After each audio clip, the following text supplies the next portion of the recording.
Fala pessoal, torcedor São Paulino, amante do futebol, seja bem-vindo a mais um vídeo aqui no nosso canal. No vídeo de hoje a gente vai trazer atualização para vocês a respeito da reforma no Morumbis e o planejamento do São Paulo para o centenário em 2030.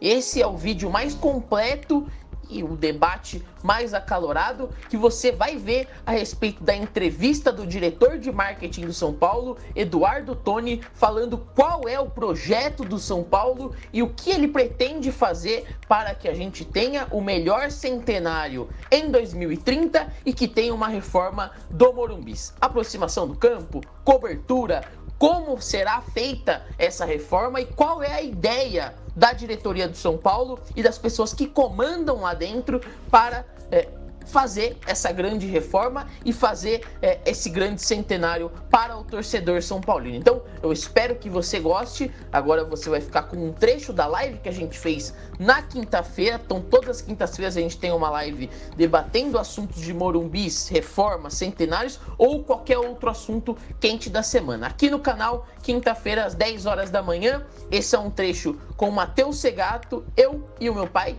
André. Espero que você goste, não esqueça de deixar o seu comentário e continue acompanhando o canal. Um bom vídeo para você.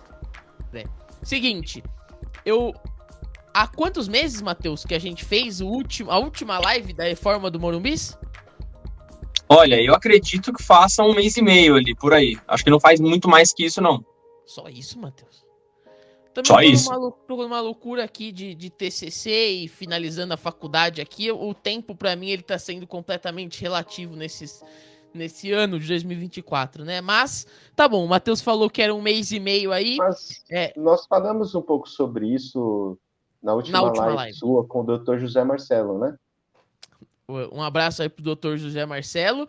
Inclusive, ele pode ser um convidado aqui para a gente comentar semana que vem a relação dele com o Eduardo Toni, se a gente pode acreditar ou não nas falas que diz o diretor de marketing do São Paulo, Eduardo Toni.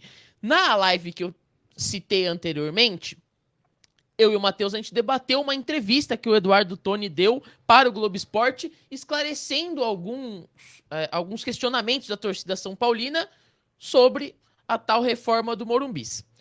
Na tarde da última quarta-feira, dia 30 de outubro, o São Paulo fez uma entrevista coletiva com a Ademicon, anunciando que continuaria o vínculo e que seria um dos parceiros que ajudaria o São Paulo no projeto centenário de 2030. O São Paulo já começa a se programar para daqui 6 anos ter uma grande festa para o seu centenário.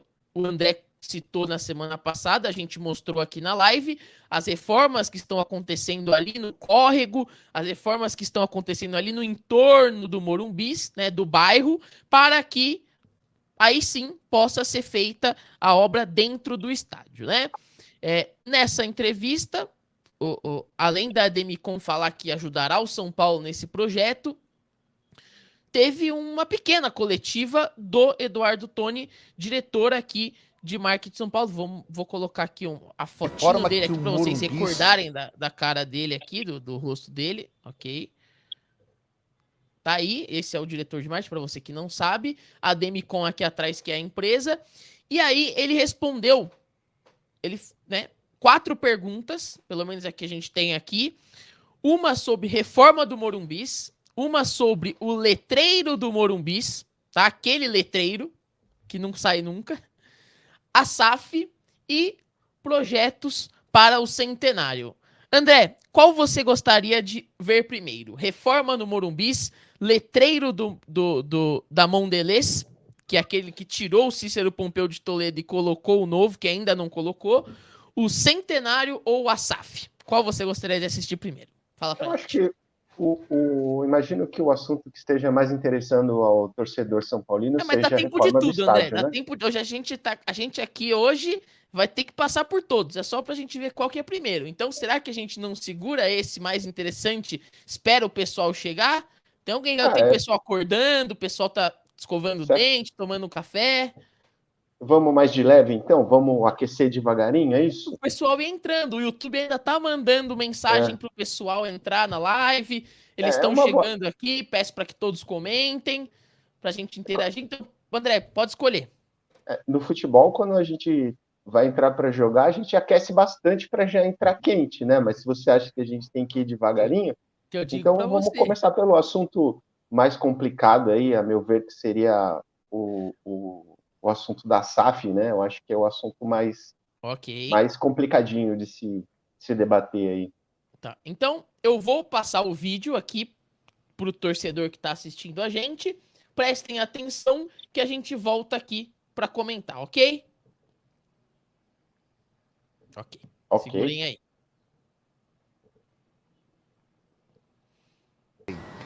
Por baixo da ponte passa muita água em muitos anos. Se nesse período São Paulo for procurado por uma SAF, isso de alguma forma influencia em tudo que vocês estão falando? Se a SAF se interessar, quero estar no centenário do São Paulo em 2030.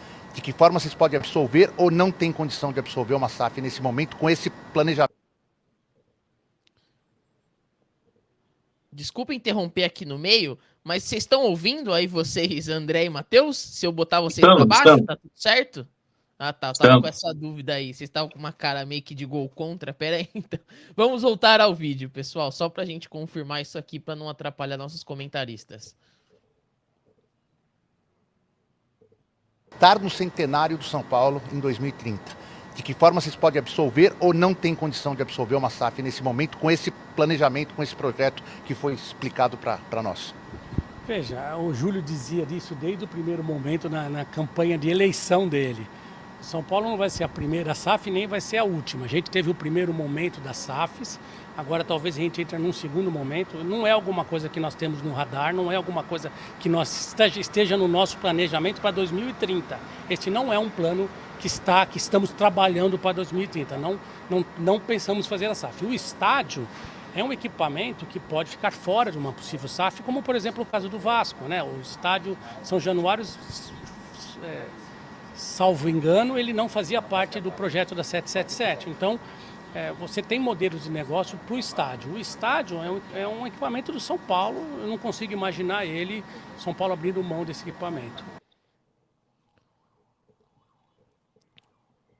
Bom, vocês puderam reparar aí, deu aquela sabonetada, né, normal da diretoria, mas disse uma coisa que a gente pode levar aí como meio que confirmado, né? Meio que cravado, que a pergunta do Eduardo Afonso foi: se a situação apertar e se o São Paulo mantiver o sonho de reformar o Morumbi até 2030 e não tiver o capital ou a condição de fazer isso, pode, talvez, utilizar esse modelo de SAF para conseguir essa grana, para levantar essa grana, para fazer uma festa legal? O que você conseguiu entender aí, Matheus, dessa fala do Eduardo Toni falando a respeito de SAF?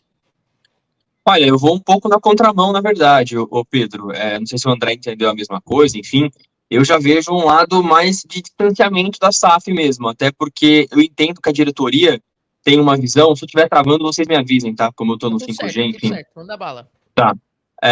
Eu entendo que a diretoria, ela tem uma visão de que os grandes clubes de massa, como Corinthians, Palmeiras, Flamengo e o São Paulo, são os 4 maiores clubes de torcida do Brasil, não precisam virar SAF.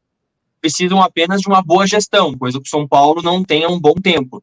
Vem tentando se reconstruir financeiramente com o Júlio Casares, mas também as dívidas vêm aumentando e os boatos que dizem aí é que nesse próximo balanço a coisa vai ficar feia. Então, assim, eu acho que a primeira tentativa do Júlio Casares é conseguir reorganizar as finanças com o Fundo de Investimento de Direito Creditório, o FIDC. Caso não consiga ajeitar as contas, diminuir as dívidas a curto prazo com o FIDC, aí sim vai ter que vender para a SAF para conseguir sair dos juros. Porque o problema, eu concordo muito com o Belmonte, não sei se vocês viram a entrevista uma vez, eu não sou muito fã do Belmonte, tá? Mas ele deu uma entrevista que ele comentou o seguinte, ele falou, olha, se eu tenho uma dívida, vamos supor, de 500 milhões, mas o meu lucro, o meu faturamento anual é de 1 bilhão, eu acabo não tendo uma dívida tão grande. Eu acabo tendo um giro de caixa ali, o que é natural para uma empresa. O que não pode é os juros ficarem tão altos, porque aí fica impagável, e fica aumentando, escalando, escalonando cada vez mais, e aí realmente fica uma coisa que fica impossível pagar, que é o que acontece com o rival Corinthians hoje, que fez um modelo horrível para a Arena e acabou se endividando e não consegue mais sair, já está em 2 bilhões e já não sabe o que vai fazer. Então, assim, para resumir, eu acho que o que eu entendi do Eduardo Toni é um distanciamento da SAF. Ele falou, olha, a gente não vai ser a primeira nem a última. O que eu entendi foi, olha, a gente está de olho, mas por enquanto não é necessário. A gente vai apurar certinho, até porque, como ele disse, tem vários modelos que realmente você pode incluir o Morumbis ou não. Você pode deixar a parte para você ficar com 100% dos direitos do Morumbis e pegar toda a verba de show, pegar toda a verba de jogos, enfim, de eventos. Então, assim, tem que pensar muito bem em todos esses detalhes, mas hoje eu vejo um distanciamento muito grande. Eu acho muito difícil o São Paulo virar SAF na gestão Casares. Assim, para não dizer impossível. Eu acho que talvez o sucessor de Casares, que pode ser o Outen Aires ou o próprio Belmonte, ou a oposição, aí sim a gente pode pensar na SAF. Na gestão Casares, ele comandando mesmo, eu acho praticamente impossível pelo distanciamento que todos os membros abordam o assunto. Eu acho que não só nessa gestão Casares, eu costumo dizer que eu não estarei vivo para ver o São Paulo virar SAF, porque o modelo associativo do São Paulo é uma coisa que tá na raiz, né? Tá desde a base e é muito forte isso. Alguns até criticam, às vezes com razão também, de conselheiro vitalício, conselheiro disso, conselheiro daquilo. O fato é que as pessoas que definem ali o poder dentro do clube, e o André sabe muito bem disso, eles não querem perder esse poder, e você virar uma SAF também significa um pouco você acabar perdendo o poder um pouco das decisões, né? A gente entende que clubes que estão numa situação financeira e situação esportiva mais delicada, que era um caso dos clubes Vasco, que virou, que ele até citou ali, o Botafogo, que também brigava ali todo ano para não cair, muitas vezes era rebaixado. Então, você vê assim, André, esses diretores e esses conselheiros não vão abrir mão do poder para virar SAF, né? Precisa virar SAF também? Essa é a pergunta que eles fazem e que eu trago para você também. Precisa? Eu concordo com vocês, né? Com o Segato, com você. Eu acho que a SAF está um pouco distante da gente agora nesse momento. Por quê? A criação de uma SAF para gerir o São Paulo trata-se de transferência de poder político, né? E isso é óbvio que quem está lá hoje não está querendo, né? O São Paulo, ele tem, eu diria que os principais problemas que o São Paulo tem hoje é um problema de fluxo de caixa e esse problema político de má gestão dos recursos, né? A SAF viria para ajudar essa questão da má administração dos recursos, né? E talvez melhorar um pouco o nosso fluxo de caixa, lidando melhor ali com as receitas que a gente tem. Só que a esperança que se tem é que esses novos projetos de reforma do estádio, de modernização do estádio, né? Esse fundo novo que foi criado, que esses mecanismos possam favorecer no nosso fluxo de caixa, né? E aí a administração do dinheiro possa se tornar uma coisa mais fácil, certo? Por isso que eu vejo realmente a SAF um pouco distante agora.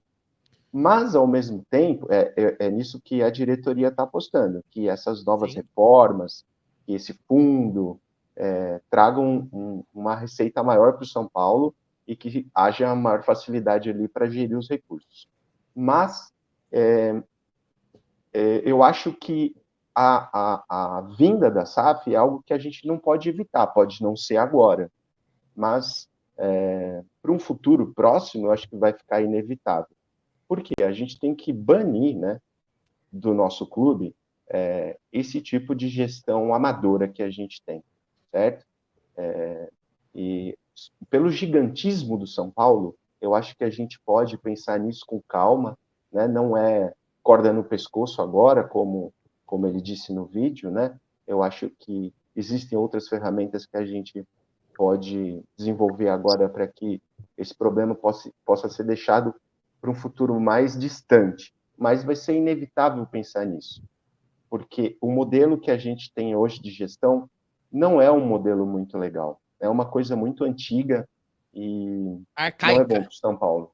Arcaico. Utilizam bastante essa palavra arcaica. Gostaria de mandar um abraço aqui para os nossos assinantes e para os nossos inscritos aqui que estão comentando também. O William Epifânio entrou aqui na nossa discussão também e colocou, pode anotar, a SAF de São Paulo está planejada para 2032. Apoiam o equilíbrio das dívidas do clube, querem vender bem muita grana. Eu não me recordo agora quem utilizou essa analogia e esse exemplo, mas quando você vai vender um carro, André, não faz muito sentido você ir lá mostrar o carro pro comprador com o pneu furado, com o pneu careca, tudo sujo de lama, né? Você dá aquele trato, você dá aquela recalchutada antes de você levar o carro pro cara comprar, dá uma arrumadinha para você conseguir jogar o preço lá em cima, tabela FIP, né? Você vai pegar um carro, no caso do São Paulo, todo cheio de dívida, sem ganhar título de expressão há sei lá quantos anos, vai botar isso para vender, o valor que vão pagar, consequentemente, vai ser menor do que você, como o William falou aqui, botar em 2032 com as dívidas acertadas, um projeto esportivo bem consolidado, o preço aumenta, né? Se for para fazer SAF, vamos fazer direito. Então, é uma das falas aí e faz bastante sentido, né? Arrumar a casa primeiro para depois virar SAF. Se eu vou vivo isso, eu já não sei. Eu acho que pretendo viver bastante tempo e eu acho que o São Paulo não deixará de ter o seu modelo associativo. Pode até deixar de ter conselheiro vitalício, pode até deixar de ter conselheiro, mas SAF, eu ainda, conhecendo ali o clube, eu ainda não tenho muita confiança. Ô Pedro, dessa situação, não. Diga, Matheus. Mas acaba sendo um movimento natural, viu, do futebol, até porque, assim, o mundo hoje é capitalista, então você tem vou falar supostamente, tá, o que tá no contrato ali, supostamente o Júlio Casares não é assalariado, não tem salário, Peonte não tem salário, então, assim, você tem conselheiros ali que brigam apenas pelo poder político, com segundas intenções, para pegar coisa por trás, enfim. Se chega um empresário, um maluco aqui, falar, porra, quero investir, sei lá, 2 bilhões em São Paulo. Cara, não existe, entendeu? É um processo que a SAF, ela tá escalonando. Cada ano que vem, todos os times vêm virando SAF. E quem não virar SAF vai ficar para trás, essa é a verdade. A gente tenta brigar com... Eu sei que o torcedor não gosta de ouvir isso. Eu até acho que o São Paulo realmente não precisa, por enquanto, virar SAF. Só que não adianta a gente tapar os olhos com peneira, entendeu? Do sol. Porque assim, cara, vamos lá. Palmeiras e Flamengo, é verdade que não são SAF, mas eles praticamente viraram SAF com a Crefisa injetando dinheiro desde 2015. Faz 10 anos praticamente que a Crefisa que injeta dinheiro. Beleza, uma hora ela vai recuperar, mas está injetando. O Flamengo teve um presidente ali, o Eduardo Bandeira de Mello, que colocou ali dinheiro praticamente com juros zero para também aliviar as dívidas do Flamengo. Então, se não tiver essas pessoas para ajudarem o clube, é praticamente impossível acontecer o que o comentário falou, eu esqueci o nome, perdão, de zerar as dívidas em 2032. Não existe milagre financeiro. O São Paulo tem uma dívida que está aumentando, e se não tomar medidas drásticas, não consegue sair desses juros, entendeu? Uma das tentativas é o FIDC, mas o FIDC, vale lembrar, o São Paulo tem 800 milhões de dívidas, mais ou menos, 750. Esse FIDC trata apenas 300 ou 400 milhões, sobra metade ainda. Então, assim, é um valor bem alto e que sem a SAF talvez seja muito difícil você zerar, entendeu? Foi aqui o que o Assis comentou também, né? A respeito dos times que já estavam piores, uma situação pior que acabaram virando, né? Um abraço pro Jefferson também, tá aqui com a gente. Um abraço pra Bruna, que falou que está amando o André nos maiores. Saudade da Bruna Mestriner. O André Os comentários precisos e afiados da Bruna Mestriner. Como é que pronuncia, André? Para deixar claro aqui para todos do canal que toda vez que erra o nome dela fica muito chateada. Como é que é? Bruna. Não, sobrenome. Você falou certo, Mestriner. Não falou é difícil. Falou bem. Segato, a SAF é inevitável, né? a gente pode deixar para discutir isso mais para frente, mas a modernização ela vai acontecer, não tem como a gente fugir disso. E a gente tem um grande trunfo nas mãos, que é o que o dirigente falou ali, não precisar colocar o Morumbi nessa conversa, se bem que eu acho que quem tiver disposto a entrar nessa com o São Paulo, uma possível SAF, não vai querer deixar o Morumbi de fora, porque é uma fonte de receita absurda, né? Muito grande. E a gente, olha o que o William a gente falou tem o aqui, grande privilégio de ter o estádio e não precisar negociar com uma possível SAF a administração do estádio, mas eu acho difícil. Mas realmente, o que ele falou faz sentido. Se a gente conseguir entrar para uma discussão de um modelo de gestão mais profissional, deixando o estádio como um trunfo, né, sem precisar participar desse contrato, fantástico, seria maravilhoso. Imagina a gente com todos os direitos de um estádio moderno, né, reestruturado, com capacidade para um público maior, com uma capacidade de captar shows de grande porte. Imagina a fonte de receita que isso ia ser para o clube. E aí que entra a necessidade de uma gestão profissional da coisa toda, entendeu? Ô, André, e só pra gente... desculpa, pensei que você tinha finalizado. Mas só pra gente finalizar esse assunto, porque eu sei que o Pedro vai querer passar para outro tópico também, só para não parecer que a gente está só criticando, eu particularmente, tá? Eu já acho que a gente teve um avanço, eu coloco o meu nome nessa posição, mas eu já acho que essa diretoria do São Paulo já teve um avanço, ela já tem um pouco mais de mente aberta. Eu discordo só do Casares mudar o regulamento, fugir a palavra, mudar o regulamento ali, que não é regulamento a palavra, as regras o estatuto, mudar o estatuto para conseguir se reeleger, eu discordo totalmente, mas eu concordo com o argumento, que realmente eu acho que 3 anos ali é muito difícil você mudar um clube, mas com a bola rolando é inadmissível. Mas eu acho que essa diretoria ela já tem uma mente mais aberta com relação à modernização, a marketing, a vender. Os caras tentavam vender o name rights de Cotia, da Barra Funda, então eles sabem trabalhar essa questão do dinheiro. Vamos ver se vai dar resultado, porque tem mais 3 anos, 2 anos e meio ali, eu acho, de Júlio Casares, para tentar reestruturar e, se, como o André falou, concordo 100%, não tem como fugir da SAF. Mas pelo menos vender um pouquinho melhor, com um plano um pouquinho mais estabilizado e com valor lá em cima. Matheus, você acertou, eu vou passar para o próximo vídeo aqui, mas antes, eu queria falar aqui pro Assis, que a gente vai responder, a gente vai chegar na parte bola daqui a pouco, tá? A gente falando do Morumbis, e aí a gente vai responder essa bola de ouro do São Paulo, a gente vai fazer o nosso prêmio bola de ouro aqui do São Paulo, e também falando a respeito da janela de transferências, vamos chegar lá, o Wendel, lateral, e aí ele fala do Léo Fernandes ontem, quero saber de vocês aí quem assistiu o jogo ontem. Mas, agora, Matheus, a escolha é sua. A gente vai pro Centenário ou a gente vai pro Letreiro do Morumbis, da Mondelez? Vamos passar pelo Letreiro. O Letreiro eu acho que é até mais simples, mais rápido. Perfeito. Grandão pra todo mundo ver. A última informação que eu tenho sobre o Morumbis é que o acordo entre a Mondelez e a Prefeitura, os trâmites foram finalizados e agora é uma questão burocrática mesmo, de aprovação nos órgãos, de divulgação nos órgãos competentes para a instalação. Então, imagino que nos próximos dias, eu sei que eu já disse isso algumas vezes, mas agora me parece que realmente para os próximos dias já deve estar liberado. Ô Pedro, posso comentar rapidinho, cara? Essa resposta é uma vergonha, desculpa. É que ele não tem muito o que fazer também, porque ele depende das autoridades.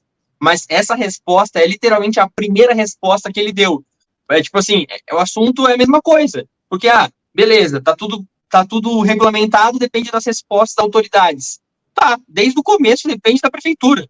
Desde o começo depende do prefeito liberar por causa da cidade limpa lá. Então, assim, beleza, eles devem ter se adequado ali em alguns padrões, né? Que o André vai falar sobre, e sim, mudou nada, cara. Antes de passar pro André, contextualiza só a situação da cidade limpa lá, se você puder, por favor, que talvez tenha alguém aqui que vai assistir que não assistiu a outra live, então vale uma conta. Até acho que é pro próprio André também, se ele não tiver contextualizado essa situação. Por que não tem ainda o letreiro? Tiraram lá o Cícero Pompeu de Toledo e cadê o novo? Então, talvez o André saiba até mais que eu, talvez more mais em São Paulo do que eu, mas eu vou tentar lembrar aqui, tá? Que faz tempo que eu não leio sobre. Mas a Cidade Limpa é sobre você fazer publicidade ali, ter marcas expostas em ambientes públicos, vamos dizer assim, ambientes muito visíveis. Eu não lembro o termo utilizado na regra, mas de qualquer forma, então, São Paulo não poderia, no Morumbi, expor uma marca. E claramente tem o Morumbis. Se fosse um nome, talvez. É o logo da marca, né? Exato. Se fosse talvez um produto, inclusive, talvez pudesse, mas por ser a marca de fato, não consegue. Isso tem a ver também com outdoor aqui em São Paulo. A gente sabe que tem um assunto também, essa regra tem a ver muito com outdoor, por isso que eu acho que parou de ter outdoor. Enfim, envolve tudo isso. Por isso que o São Paulo não conseguiu. Vale só a gente lembrar aqui que muita gente, mas o São Paulo é incompetente. Não é muito culpa do São Paulo isso. E quem está se prejudicando, na verdade, é a marca. Então, assim, o São Paulo, ele tenta ajudar ali, tenta fazer uma reunião com o prefeito, mas não tem muito o que fazer, na verdade, porque a prefeitura tem que autorizar ali. É difícil, cara, é uma situação bem delicada, porque claramente está expondo uma marca, né? Enfim, complicado. Mas só para contextualizar, é por isso, então, que o São Paulo não colocou o Morumbis ainda. A grana tá caindo? Se a grana estiver caindo, para mim pode deixar sem nada, velho. Vai, André. Então, agora você entrou no ponto. Eu acho assim, conhecendo bem já um pouco mais do que vocês, né, que são garotos e tal, as partes envolvidas, eu acho que o que está se discutindo agora, como envolve bastante grana, né, são questões financeiras, certo? É o cascalho, né? Então, exatamente.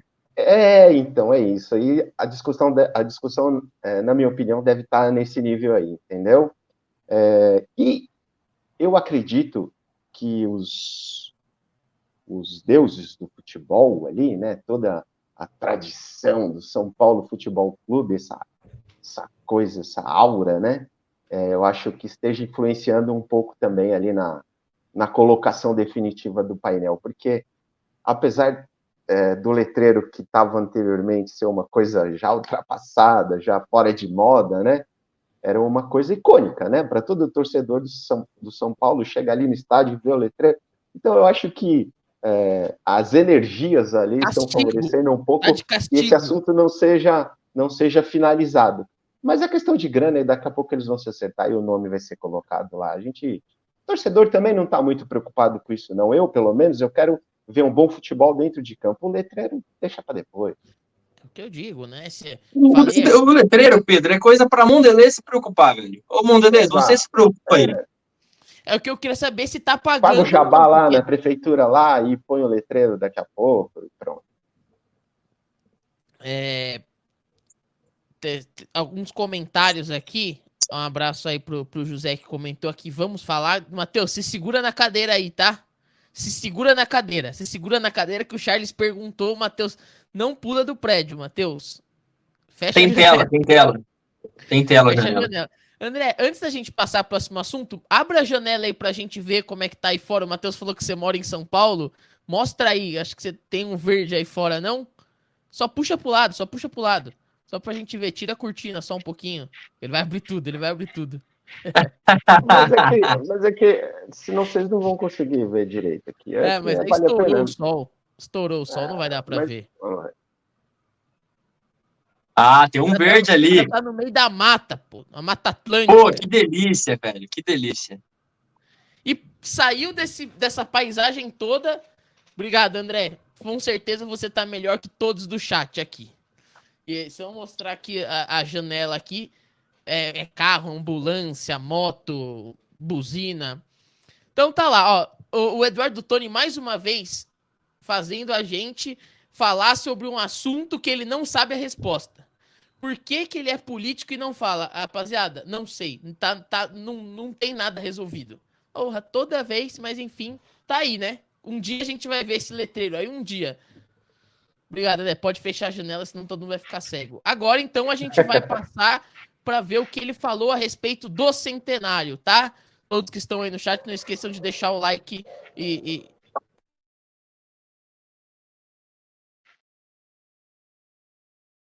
também que que é um centenário, deixando projetos concluídos e um certo legado para o São Paulo. Qual que é a importância para a gestão de entregar um novo Morumbi, um novo estádio, como legado para as próximas que virão? O estádio Morumbi é um estádio icônico, é um dos estádios mais importantes do mundo, da América do Sul. Então, o estádio hoje já tem uma condição muito boa, né? O estádio tem uma manutenção espetacular, é uma casa que recebe 60, 65 mil torcedores nos seus momentos de pico, mais de 70 mil público no dia de show. Então, já é um estádio já é um equipamento bastante importante. Eu acho que modernizá-lo é uma coisa importante. A gente vê outros clubes fazendo esse trabalho, alguns já com estádios prontos, construídos, já mais modernos, e a gente não pode deixar isso para trás. Hein? Acho que é importante deixar esse legado para as próximas gestões e também para o torcedor são paulino. Tony, o torcedor fica um pouco com o pé atrás, desculpa até de novo falar do estádio, mas porque já se falou muito disso, né? É um sonho antigo. Hoje a gente pode garantir que o Morumbi vai sim passar por uma reforma? O Morumbi vai mudar? O torcedor pode confiar nisso? A gente não tem como garantir, como escrever na pedra isso. Primeiro, porque nós somos um clube associativo, nós temos aqui os conselhos para aprovarem. A gente pode fazer um projeto espetacular e não ser aprovado no conselho. A gente imagina que vai conseguir fazer um bom projeto, um modelo de negócio interessante para o clube e vai conseguir aprovar nas outras instâncias, em todas as instâncias do clube. Então, não dá para cravar, a gente vai fazer porque a gente depende de aprovações de terceiro. O presidente do São Paulo pode muito, mas não pode tudo. Ele tem que aprovar as suas ações nos conselhos internos e isso vai ser feito. Então, a gente não tem como garantir. A nossa gestão se caracterizou por aprovar os seus contratos com mais de 80%, 90% de adesão, né? com aprovações muito importantes. A gente tem bastante otimismo em relação a isso, se a gente entender que o projeto está correto, se a gente entender que o modelo de negócio vai ser importante para o São Paulo e vai conseguir a aprovação. Mas isso vai depender sim das aprovações dos outros.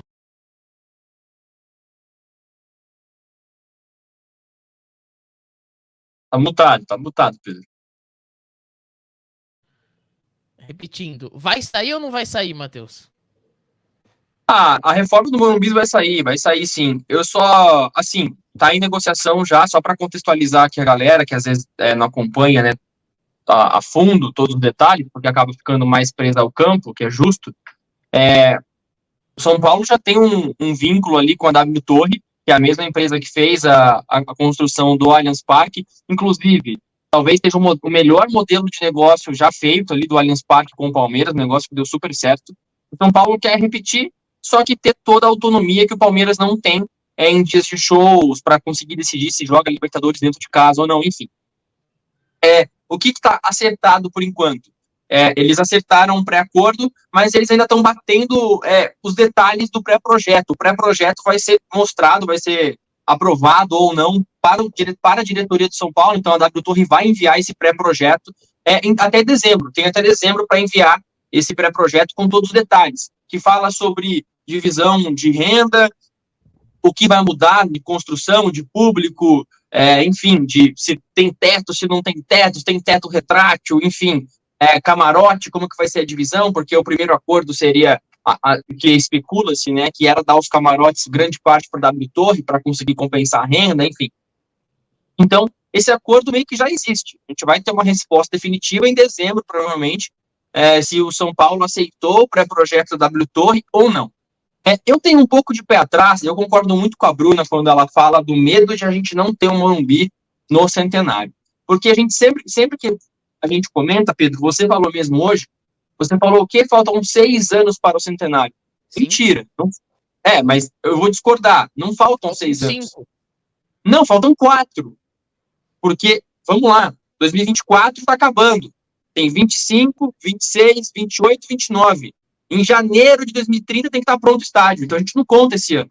Então tem 4 anos para a reforma. Você pode falar, é muito, é pouco. O Pacaembu ficou anos e anos e anos reformando. Entendeu?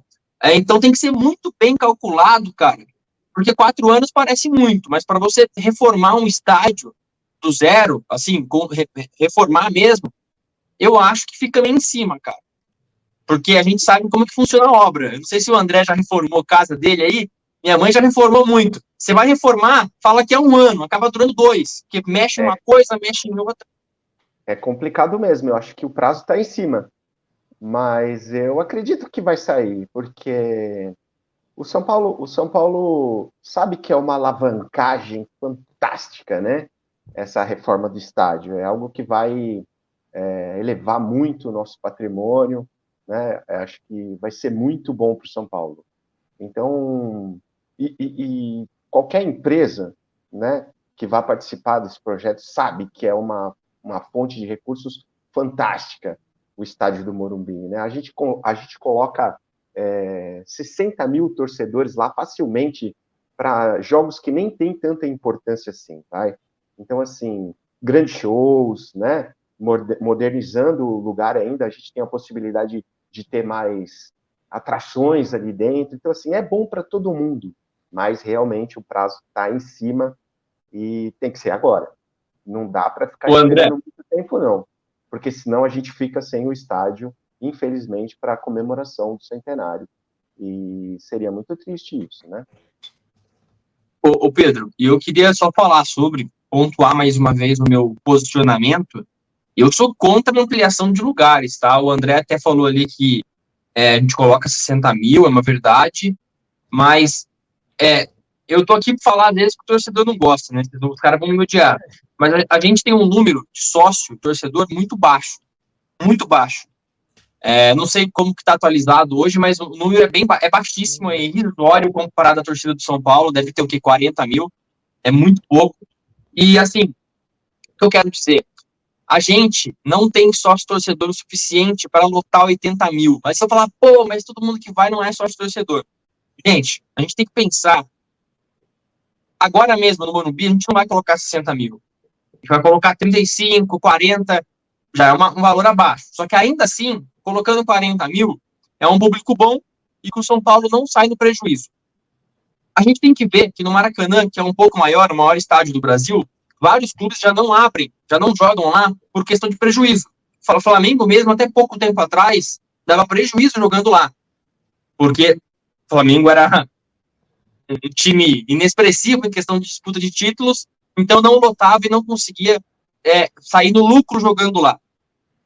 Fluminense, mesma coisa, Vasco, mesma coisa, Botafogo, enfim. Se a gente colocar 80 mil pessoas, como muita parte da torcida quer, a gente vai ter um estádio muito caro para abrir, para fazer funcionar. Isso é muito legal em quartas de Libertadores, em semifinal, mas quantos jogos desses a gente tem no ano? Sendo bem honesto, quantos? Vamos pôr, eu vou chutar muito alto, eu vou chutar 10 jogos. Vamos supor que a gente tem 10 jogos dessa repercussão no ano. Eu acho que não tem, tá? Eu acho que se tiver 6, 7 é muito. A gente vai cair numa fase, cair numa competição, chega mais um pouco longe a outra, mas vamos por 10 jogos. Os outros 50 são jogos menores. Entendeu? Isso que nem tem tudo isso de jogos numa temporada no Morumbi, mas assim, eu tô chutando bem alto só para dar uma dimensão. Eu acho, sinceramente, que não tem necessidade. Você quer aumentar um pouquinho, deixar um pouco mais próximo do campo, beleza. Aumenta para 70 mil. Vamos colocar ali mais um camarote, vamos puxar mais um pouquinho. Porque hoje não cabe 65, né? Hoje cabe 62, 63. Porque acaba não batendo lá o número oficial, né? Por causa da regra do 10% lá da capacidade. Mas, enfim, se você puxar um pouquinho mais para 70 mil, 72. Mas, cara, você jogar para 80, 85, tem gente pedindo 100 mil, cara. Que é isso? 100 mil é a minha cidade, onde eu nasci. Assim, de verdade, acho que não tem porquê, entendeu? Porque a gente acaba não lotando a maioria dos jogos. Mesmo a gente tendo uma torcida que está muito presente, uma das que mais se destacam por isso, a gente não lota o estádio, sabe o que eu tô falando? Tipo, nossa média é 50 mil. Então, por que a gente já por 80 mil? Eu entendo o que você está falando e concordo, Matheus. Eu acho que não tem necessidade de colocar 100 mil pessoas dentro do Morumbi. Mas também eu acredito, sim, pela estrutura do estádio, eu acho que só a modernização já faria com que aumentasse a capacidade. Entendeu? Pode ser? Eu acho que é inevitável isso. E não vejo também que seria um gasto muito maior colocar 15 mil a mais ali, 20 mil, talvez, apenas com a modernização da estrutura, entendeu? Não acho que geraria muito mais despesa se a gente não conseguisse lotar sempre, e realmente não vai lotar sempre, óbvio, né? Mas a estrutura do estádio já é uma coisa colossal. Então, assim, só a modernização do espaço já geraria mais lugares, né? E aí a gente não tem como deixar de lidar com isso. Talvez trouxesse um pouco mais de gasto quando a gente não lotasse o estádio, mas não seria algo assim que não desse para suportar, entendeu? E acho que no final das contas a modernização em si, né, ela traria muito mais benefícios do que esse novo gasto de colocar mais 10, 15 mil pessoas ali nos eventos, ou deixar os lugares vazios, entendeu? Na última live eu fiz essa piada e vou ter que refazer, tá? A gente tá falando aqui de uma cidade de 12 milhões de habitantes, gente. 12 milhões. Ok, o André na semana passada a gente conversou aqui, também falamos a respeito desse assunto aqui, mas é uma ótima oportunidade para você criar um setor popular que realmente seja popular, né?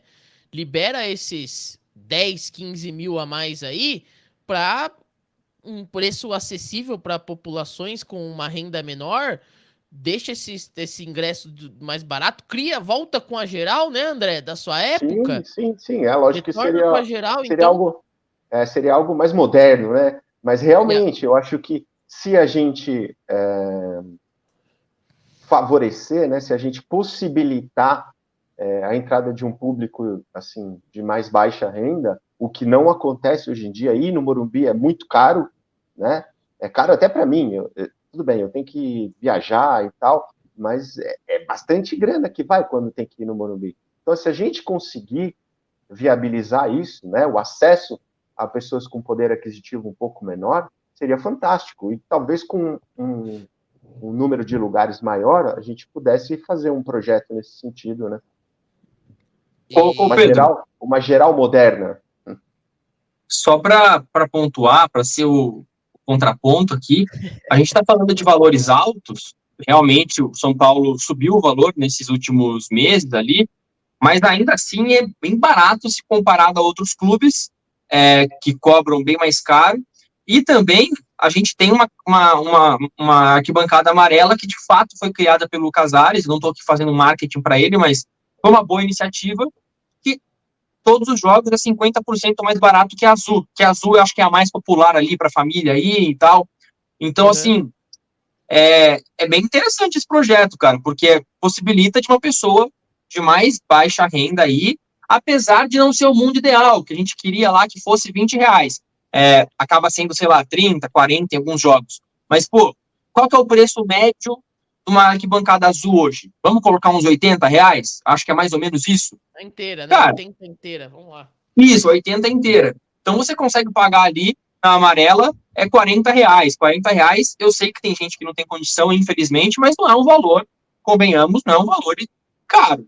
É um valor de um teatro, é um valor de um cinema. Hoje em dia nada também é menos de R$50, né, Matheus? Você tá em então, também. Infelizmente. Mas assim, só pra gente pontuar também que o Casares teve esse lado positivo de criar isso aí, porque era uma promessa dele, ele de fato criou.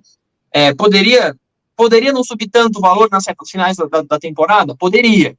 Mas também a gente vê em rivais, cara, eu converso com os rivais ali que, cara, o Palmeiras tem jogo que mete a faca R$300 no jogo do Brasileirão, entendeu? Então, assim, nesse sentido, eu defendo a diretoria, enfim, apesar de achar que eles abusam às vezes, mas ainda assim é melhor que muitos outros.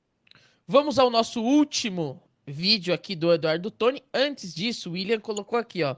Se houver um modelo e planos de sócio-torcedor atraente, conforto, segurança e mobilidade urbana adequada, 100 mil de capacidade é muito pouco. Eu acho que falta realmente isso. Falta uma qualidade melhor. Se tiver essa qualidade melhor, o São Paulo não é a torcida mais popular? Não tem torcedores entrando ainda para serem São Paulinos? Eu e o Matheus, cada um com a sua respectiva esposa, não aumentaremos a torcida São Paulina em breve? Não estamos aumentando a torcida São Paulina conforme os dias passam, novos São Paulinos não estão aí aparecendo no mundo? Então, eu acho que se arrumar, dá para botar 100 mil, dá para fazer 100 mil. Ô Pedro, mas assim, brincadeiras à parte, eu acho que a gente não, sei lá, não sei se o torcedor acredita ou não nas mensagens que o William comentou, o William claramente acredita, mas, William, eu acho que independente de mobilidade urbana, tá? Acho que nem, com todo respeito, a torcida do São Paulo é muito grande, a gente trata de 20 milhões,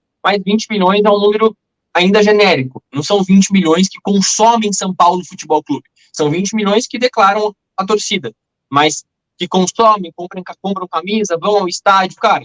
Todo mundo do meu trabalho, por exemplo, vários torcem para o São Paulo e não vão para o estádio.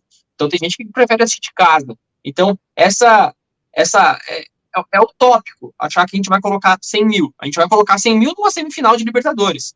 E olha lá, agora, colocar 100 mil diariamente infelizmente, é maluquice. Isso realmente ser muito otimista, né?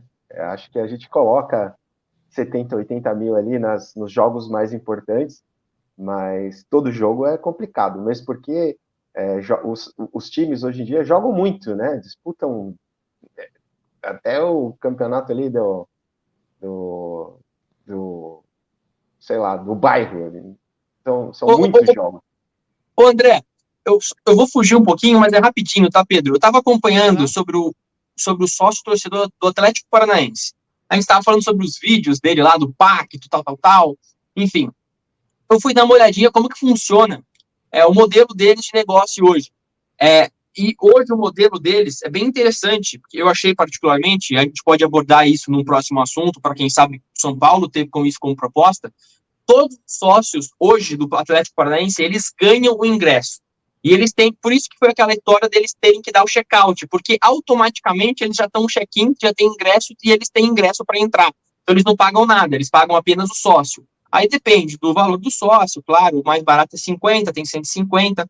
Isso é legal, porque aí você consegue possibilitar uma coisa que o Boca Juniors tem, por exemplo, que é um número muito grande de sócios e o estádio sempre lotado. Aí sim você consegue ampliar o estádio, assim como o River Plate.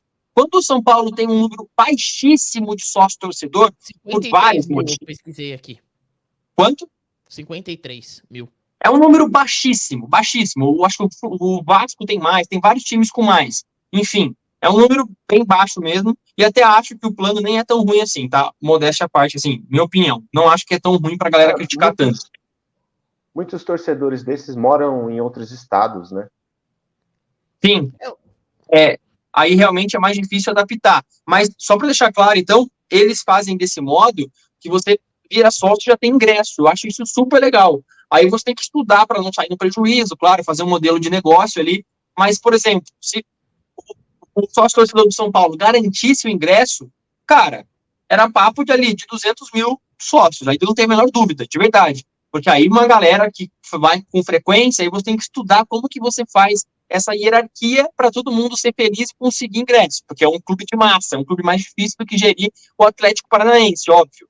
Mas eu gostei bastante do modelo de negócio, até porque o sócio lá tem voto também, direito a voto na eleição. Isso eu acho bem legal. Enfim, só comentando que pode ser um modelo de negócio aderido por outros times, inclusive pelo São Paulo. Até um pacote da temporada, né? A gente vê em outros esportes aí, principalmente os esportes americanos, né? Que o cara vai lá e consegue comprar um pacote para assistir todos os jogos no estádio, independente se vai chegar na final, independente de qualquer coisa, o cara tá garantido, é mais ou menos isso. Eles venderam isso no Liberta da pandemia, pô. Eu comprei isso aí. Aí teve pandemia. Se lascou, né?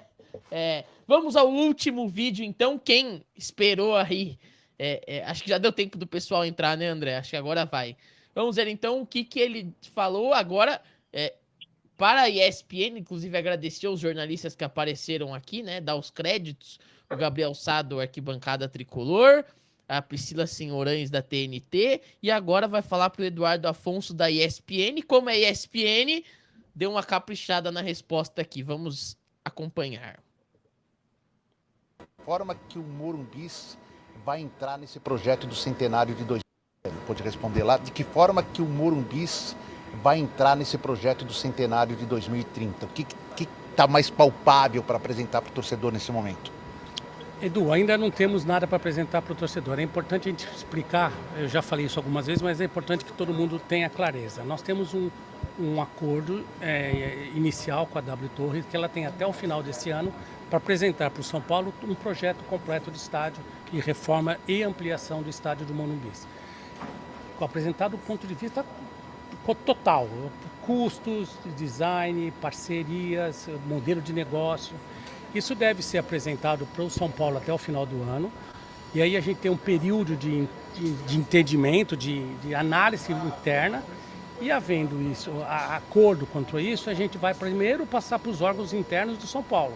Nós vamos aprovar em todos os conselhos, aprovar com a coletividade São Paulina interna, com os sócios. Depois, num segundo momento, a gente vai mostrar isso para a torcida do São Paulo. Então, eu imagino que esse processo seja para o primeiro trimestre, para apresentar para toda a coletividade, deva ser no primeiro trimestre do ano que vem. A gente tem até o final desse ano para fazer isso. Você sabe qual é o cheirinho disso, né? Trabalho para nós. Cheiro de trabalho, porque então, pelo que está prometendo neste vídeo, vai apresentar isso agora em 2025, já no primeiro trimestre. Então, imagina a gente com um relatório com imagens trazendo aqui. Quantas horas de live a gente não vai fazer? Então, você que está assistindo aí, se inscreve no canal, né?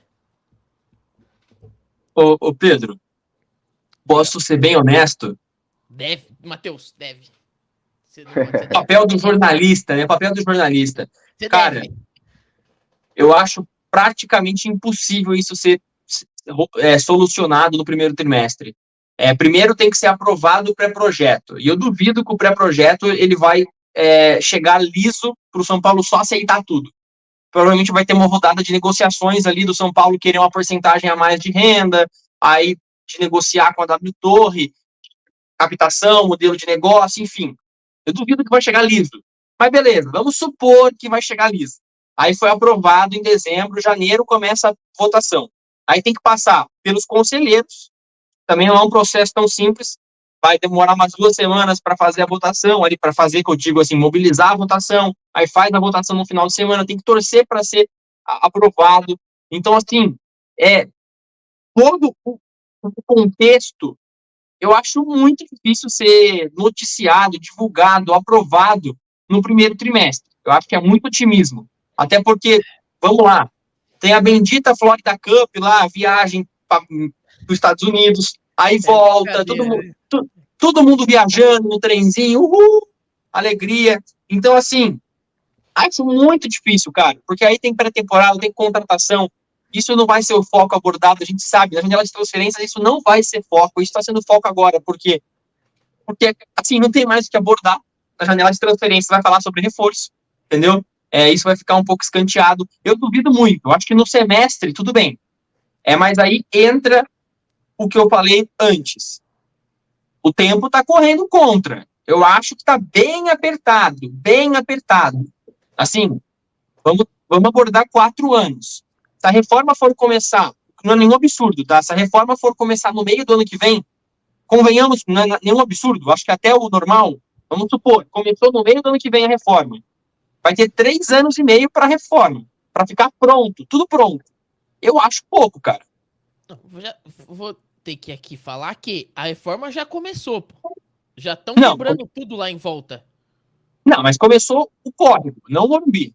Não, mas precisa de fazer isso para começar a reforma. Então a reforma já começou, já tá rolando. Não, mas... Ela não tá em ritmo acelerado, mas ela já tá rolando. Não, mas a reforma do Morumbi, Pedro, a gente tá falando sobre ampliação de arquibancada, modernização. Isso, quem tá fazendo a obra é a prefeitura. Mas com dinheiro, lá na China os caras constroem prédio em 1 semana, pô. Só você botar milhões. Bota milhões que faz rápido. Eu entendo a preocupação do Matheus, concordo em alguns pontos, mas ninguém gosta de deixar dinheiro na mesa, sabe? E eu vejo que esse assunto agora é o momento de lidar com ele, porque o centenário está muito próximo, talvez nem dê tempo de fazer a reforma toda, certo?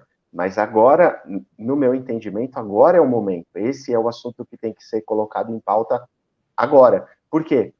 Vai ser muito complicado deixar para conversar sobre isso, sobre esse projeto, depois do centenário. Né? Tipo, é muito tempo é muito tempo daqui até lá, né? Essa reforma do estádio é algo que a gente está precisando já há algum tempo, né? E agora talvez esteja no limite. Então, eu acho que vai haver um grande esforço para a aprovação desses projetos, sim, né? Tô otimista em relação a isso, apesar de enxergar os problemas que o Matheus colocou, realmente eles existem, mas eu quero me manter otimista a respeito disso, dessa reforma, porque eu acho que agora é o momento, e se não for feito agora, vai ficar dinheiro na mesa. Só para pontuar, Pedro, rapidinho, concordo 100%, tá, com o André. Se não for agora, acho muito difícil que seja depois, até porque eles vão começar a vender essa ideia do centenário. Inclusive, eu queria destacar que quando o Ademicon lá fechou com o São Paulo, se você quiser colocar, atrás do Eduardo Toni, tá gigante lá. É o primeiro patrocinador do centenário. Então, provavelmente, eles querem fechar um pacote ali de vários patrocinadores já para o centenário, com valor a mais, porque o centenário é um ano que, claro, movimenta muito dinheiro com relação ao uniforme, a marketing de venda de produtos, enfim. Tá vendo ali, ó? Mas eu acho que é na outra, na foto mesmo. Até tem um centenário aqui, né? Eu não sei se eu tenho essa foto não, Matheus. Você já não, viu? Você colocou. Eu vi na própria foto sua, ou em algum dos vídeos, enfim. Tava lá. A Demicon, o primeiro patrocinador do centenário. Eu os vídeos aqui já para não ficar muito embaralhado, mas é o mas enfim. Mas eles colocaram lá uma frase gigante sobre, e provavelmente eles vão querer vender inflacionado esses patrocínios por envolver centenário, enfim, então é o momento de fato, eu concordo, mas eu acho que a frase do André foi cirúrgica no que, assim, eles vão entregar o estádio, nem que não seja 100%, só que eles não vão falar pra gente que não foi 100%, talvez falte uma coisinha lá, uma coisinha cá, mas eles vão entregar, isso não tem a menor dúvida, e seria um fracasso colossal no teu Morumbi, só não vai ser uma reforma 100% completa, porque o tempo talvez não possibilite. Só um segundo, tá? Que agora eu tive uma grande ideia. Então, se você gostou desse corte aí, não esqueça de deixar o seu like e se inscrever no canal. Virou um corte aqui, é uma live da nossa quinta-feira, às 10 horas da manhã. A gente tem esse outros papos aqui sobre o São Paulo Futebol Clube. Não esqueça de acompanhar aqui no canal dos maiores tricolores do mundo.